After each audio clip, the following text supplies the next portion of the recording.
est d'importance. Je commencerai d'abord par dire que le PACEPCO, le programme d'appui à la conservation des écosystèmes du bassin du Congo, comme je l'ai dit tout à l'heure, est une réponse aux préoccupations exprimées par les chefs d'État lors du sommet tenu à Brazzaville en 2005. Ces préoccupations étaient pour répondre à la préoccupation de comment les États d'Afrique centrale allaient mettre en œuvre le plan de convergence de la Commission des forêts d'Afrique centrale. Deuxième préoccupation, issue de la première, c'est qu'il y avait un constat selon lequel les institutions en charge de la gestion des écosystèmes présentaient et présentent encore des faiblesses. Autre préoccupation, c'est la perte de la biodiversité et la vulnérabilité des communautés face au changement climatique. Et à cela s'est ajoutée la pauvreté qui ne diminue pas. Et donc, devant ces préoccupations, les chefs d'État ont émis les vœux de voir une solution, une contribution être apportée dans ces trois aspects. Et la Banque africaine de développement ainsi que la CEAC se sont portés garants pour contribuer ensemble et mettre en œuvre ce programme. Maintenant, pour dire exactement ce que le programme fait, je dirais que l'objectif de ce programme, c'est d'assurer la régénération des écosystèmes. D'abord. Ensuite, d'améliorer les conditions de vie des populations. Et enfin, de pouvoir renforcer les institutions en charge de la gestion de ces écosystèmes. Lorsque vous parlez de la régénération des écosystèmes, vous faites allusion aux écosystèmes fauniques et forestiers? Un écosystème, c'est défini par son contenu en espèces variées, animales comme végétales, et dans son environnement, prenant en compte tous les éléments qui y sont compris. Donc, ici, nous parlons de tous les écosystèmes, non seulement forestiers, mais tout écosystème, mais nous nous focalisons sur ce que nous appelons des paysages. Nous n'agissons pas partout, nous sommes concentrés dans 6 des 12 paysages que l'Afrique centrale dispose. Et donc, le travail actuel, de la phase actuelle du PACEPCO se limite à 6 des 12 paysages.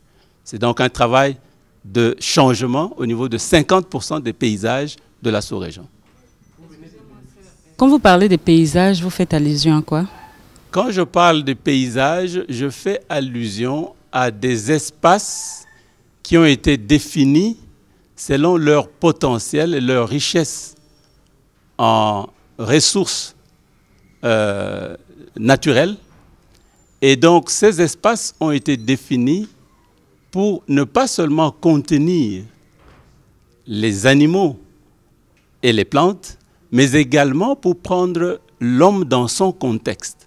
Ça veut dire que prendre en compte la dimension sociale, la dimension environnementale et la dimension économique. Donc, les 3 aspects qui constituent la durabilité dans l'environnement, et nous sommes en ce moment-là déjà dans un domaine intersectoriel.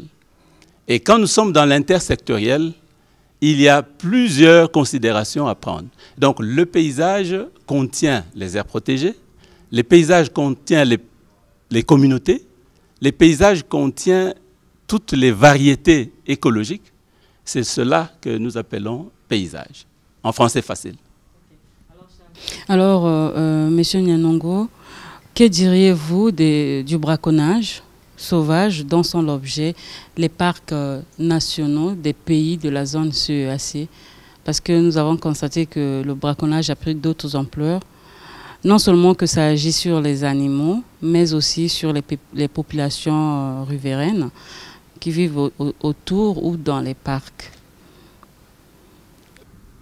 Disons, mon analyse personnelle, c'est qu'à l'heure actuelle, il y a le défi le plus important, c'est effectivement la recrudescence du grand braconnage. Je crois que c'est devenu de notoriété publique. C'est pour cette raison qu'il y a eu déjà plusieurs réunions ici en Afrique centrale, également en Afrique australe, où l'UCN a essayé de réunir l'ensemble des acteurs, y compris de l'Afrique, mais également de l'Asie, qui est le plus grand acheteur des produits comme l'ivoire ou comme les cornes de rhinocéros. Donc c'est un fléau qui est très important, qui est très grave et qui mérite d'être apprécié et géré à sa juste valeur. Donc c'est clair que c'est le plus grand défi que nous avons affronté aujourd'hui et c'est clair qu'il va falloir que l'ensemble des partenaires se mettent ensemble, se réunissent, serrent les coudes pour arriver à vaincre ce fléau. Merci beaucoup. Patience, tu poses la question à qui? Et ma question s'adresse à M. José Aimé Nyanongo de l'UCN. Nous voulons savoir, M. José, quelle est la relation entretenez-vous USN avec le pays, les ONG, les sociétés forestières et les comités? Disons que l'UCN, par essence, c'est une alliance. C'est-à-dire qu'à l'intérieur de l'UCN, déjà, vous avez les États, vous avez des agences étatiques comme l'ICCN, et puis vous avez de la société civile, les ONG. Après cela, vous avez un grand nombre de partenaires. La CAC est un partenaire avec lequel nous avons un accord de collaboration. La même chose pour la CEDEAO, l'UEMOA, etc. Vous avez également l'ensemble des partenaires qui interviennent soit sur un plan financier, comme les donateurs, soit sur un plan technique, comme les partenaires privés, parce que vous avez pas mal de bureaux qui peuvent faire certains travaux spécialisés. Donc, l'UCN, par définition, est appelé à collaborer avec l'ensemble de ses partenaires. Nous travaillons en particulier avec les associations de femmes, avec, disons, les réseaux concernant les peuples autochtones. Donc, on balaie en quelque sorte toutes les composantes de la société dans la sous-région. Quelles sont vos appréciations par rapport aux résultats des travaux des experts de cette conférence à Kinshasa? Merci pour cette question parce que nous sommes venus à cette conférence avec un très grand intérêt. Vous savez, l'UCN a émis déjà des déclarations sur l'économie verte. Nous avons pris part avec les pays et d'autres partenaires à la conférence de Rio il y a 2 ou 3 ans. Et à cette occasion, vous savez qu'on a largement discuté de l'économie verte. Donc nous sommes venus très intéressés par ce qui va se mettre en place ici. Je crois que le premier constat positif que nous faisons, c'est la mise en place du fonds pour l'économie verte. Je crois que ça, c'est un pas très important qui va certainement se concrétiser. Il y a pas mal de questions, il y aura des écueils, mais on est certain que ça va aller. Donc ça, pour nous, c'est un très grand acquis. Le deuxième acquis, c'est tout ce qui a été discuté autour de l'économie verte. Parce que vous savez, c'est une notion qui est largement discutée, mais qui n'est pas très bien comprise. Donc c'est important qu'il y ait eu 200 ou 300 personnes ici qui aient eu l'occasion d'échanger sur la question, de mieux la comprendre, de savoir ce que cela renferme. Disons, nous avons noté dans les discussions que on s'est essentiellement focalisé sur les ressources naturelles, ce qui est bien. Mais il faut savoir que dans nos pays, il y a d'autres types d'efforts à faire pour réaliser l'économie verte. C'est notamment une meilleure réglementation de secteurs comme le transport, qui est très polluant. Vous avez plein de voitures d'occasion qui viennent de là où vous savez, qui contribuent à une plus grande émission de gaz à effet de serre. Vous avez l'utilisation, la construction de bâtiments qui ne sont pas écologiques. Les bâtiments, on les construit, on est préoccupé à réussir à les achever, mais en réalité, ces bâtiments ne sont pas préparés à consommer moins d'énergie. Donc, il y a tout un tas de secteurs comme ça qui ne sont pas pris en compte et qu'il va falloir que les États reconsidèrent, apprécient pour qu'on puisse aller sereinement vers une économie réellement verte. Alors, sans transition, nous allons passer à Roger. Roger, deux questions, juste 2. J'ai une question pour M. José et une autre pour M. Chabantou de la CAC. La première, c'est à M. José. C'est celle de savoir où ils en sont par rapport à l'initiative transfrontalière Mayombe, qui est un projet qui a commencé apparemment étouffé dans l'œuf. Mais dans la salle, il y a eu un expert qui a suggéré qu'on en prenne comme compte parce que ça fait partie de la promotion de cette économie verte que nous voulons voir se réaliser en Afrique centrale. Et la deuxième question... Non, la première d'abord. L'initiative Mayombe, il faut dire que pour nous, c'est une initiative qui est porteuse d'espoir à plusieurs titres. Le premier, c'est que, vous savez, tout ce qui est transfrontalier engage différents pays et est forcément plus complexe à gérer. Dans ce cas particulier, vous avez l'Angola, vous avez la RDC, vous avez le Congo et puis vous avez le Gabon. Donc les enjeux, les défis sont un peu plus grands. Je crois qu'on a fait beaucoup de progrès sur cette initiative parce qu'on est arrivé à élaborer ensemble avec les différents pays, les experts des pays, un plan stratégique pour, disons, la mise en place du complexe sous-régional du Mayombe, qui va permettre donc sa bonne gestion sur la durée et qui va permettre surtout la collaboration, la coopération entre les pays, à la fois pour lutter contre le braconnage, pour réaliser un suivi écologique digne de ce nom et pour effectivement promouvoir des actions comme le tourisme dans la zone. Où est-ce que nous en sommes? Nous sommes à un stade où nous avons eu un premier financement, les États ont eu un premier financement que nous avons aidé à conduire pour la réalisation de ce plan stratégique.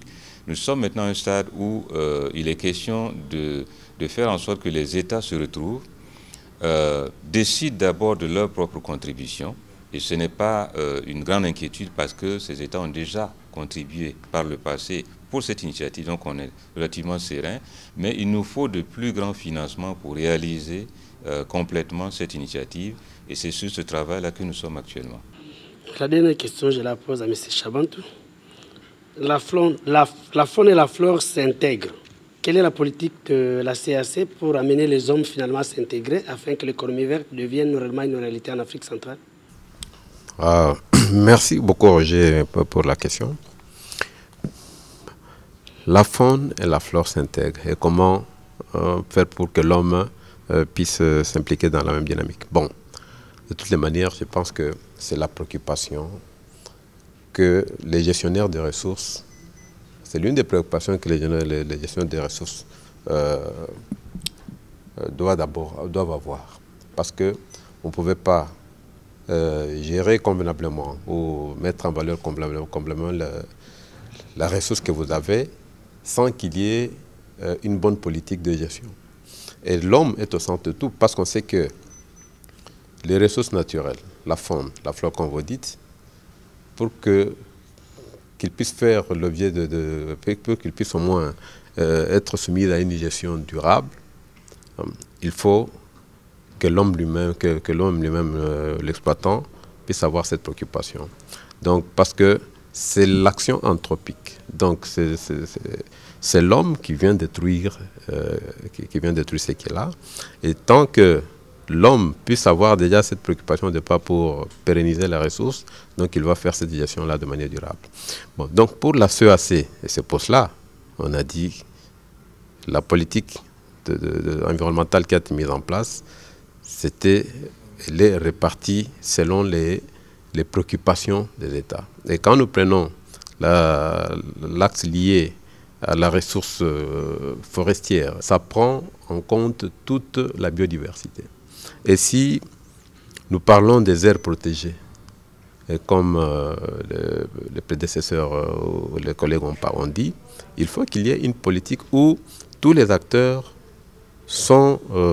s'accordent. Et chaque acteur sait que son intervention doit se limiter à tel niveau. Donc c'est pour cela qu'il y a l'implication de communautés locales, l'implication de politiques et l'implication de tout le monde qui est impliqué. Donc ça ne peut pas être constitué une crainte. C'est l'homme qui est à la base de la destruction en dehors de menaces écologiques et de menaces de phénomènes naturels comme le changement climatique. Mais si l'homme prend déjà cette préoccupation dès le départ, on ne peut pas assister à l'incohérence des actions de l'homme sur la ressource naturelle. Voilà qui met fin à ce magazine consacré aux questions environnementales. Nous avons parlé en long en large de l'environnement, ce que c'est l'environnement, quelques termes de l'environnement. Ainsi donc s'achève ce magazine. Merci de nous avoir suivis. On se retrouve à la très prochaine occasion. Merci à vous, très chers invités. Merci, très chers consoeurs, très chers confrères, et au revoir.